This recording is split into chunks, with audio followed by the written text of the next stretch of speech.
Les peuples européens ont majoritairement des racines indo-européennes.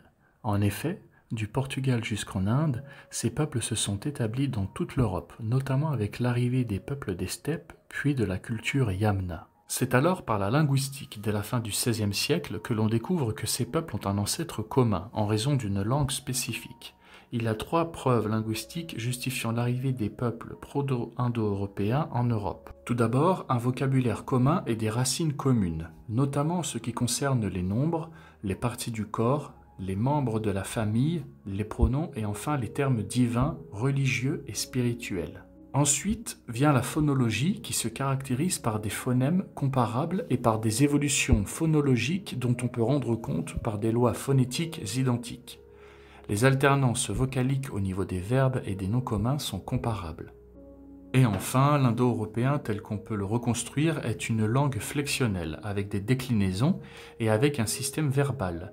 Cela se distingue des langues agglutinantes, langue asiatique par exemple, et la singularise au sein de l'ensemble des langues présentes en Eurasie. Dans cette vidéo, on relèvera surtout les incroyables similitudes entre les langues slaves, surtout le serbe et le sanskrit.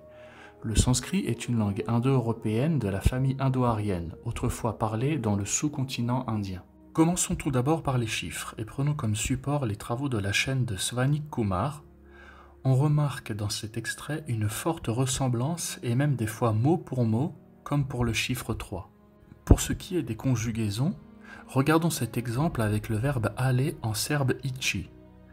Je vais en sanskrit se dit gachami.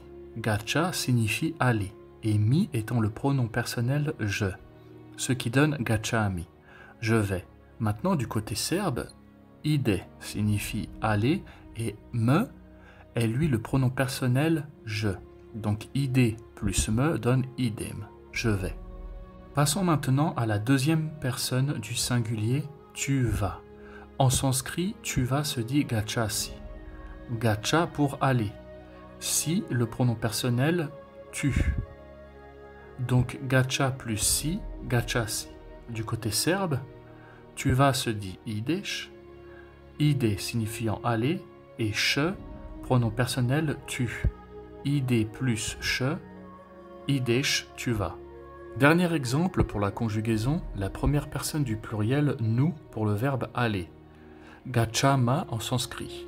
Gacha signifiant aller et ma le pronom personnel nous. Donc gacha plus ma, gachama nous allons. Du côté serbe, idemo, nous allons. Ide signifie aller, mo le pronom personnel nous. Ide plus mo, idemo, donc nous allons.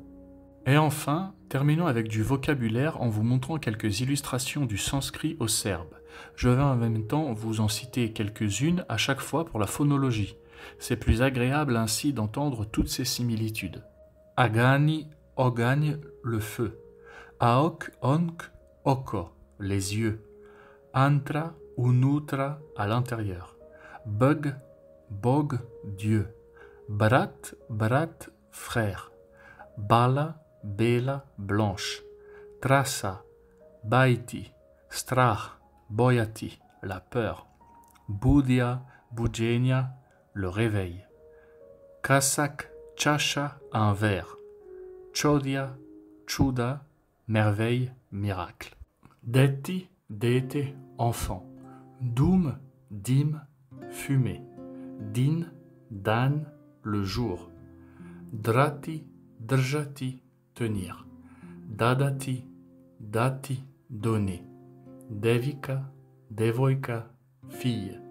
Darva, drva, bois. Dvarata, vrata, porte.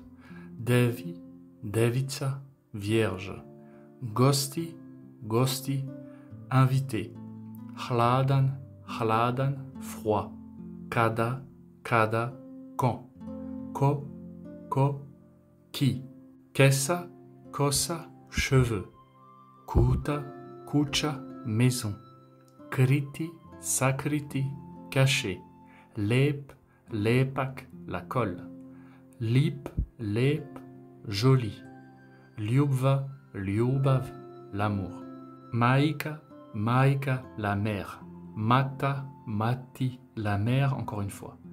Mala, mali, petit. Masak, mesets, le mois. Massa, meso, la viande. Miti, meriti, mesurer. Nab, nebo, ciel. Narikavatsa, narukvitsa, bracelet. Nisak, nizak, bas. Paraha, prah, poudre. Patak, ptitsa, oiseau. Pat, pout, route. Patnik, putnik, voyageur. Plavate, plivati, nager. Plava, poplava, inondation. Rab, robe, esclave. Rati, rat, guerre. Saati, saati, heure.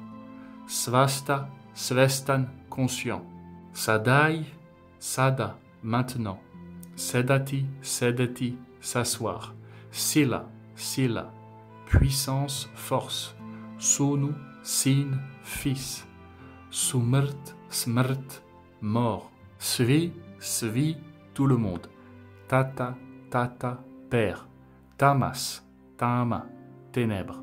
Tvar, stvar, chose.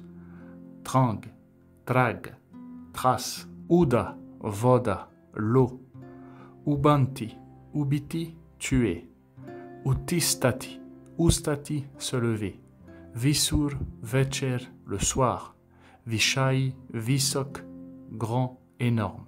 Vatara, vatra, le feu. Vata, veter, le vent. Vrk, vuk, le loup. Yapti, yebati, l'acte sexuel vulgairement parlant. Jiv, jiva, vivante. Zivita, jivot, la vie. Concernant les mots relatifs aux membres d'une famille, Maika, maika, mère. Tata, tata, père. Dada, baba. Deda, baba, les grands-parents. Brat, brat, le frère. Zet, zet, le beau-frère. Tatku, tetak, l'oncle. Il y a encore beaucoup de mots venant du sanskrit ressemblant fortement au serbe. J'espère que cette petite démonstration vous a plu. Il est tout de même fascinant qu'après plusieurs millénaires, on retrouve encore des points communs dans la linguistique malgré les diverses influences qu'ont subies les Balkans. En Inde, en effet, cette langue est, pourrait-on dire, considérée comme morte car parlée uniquement dans le domaine religieux et pour son service, de même partout en Asie. Il est bon que cet héritage des temps anciens, nous le conservions autant que faire se peut. Cette vidéo est maintenant terminée, portez-vous bien.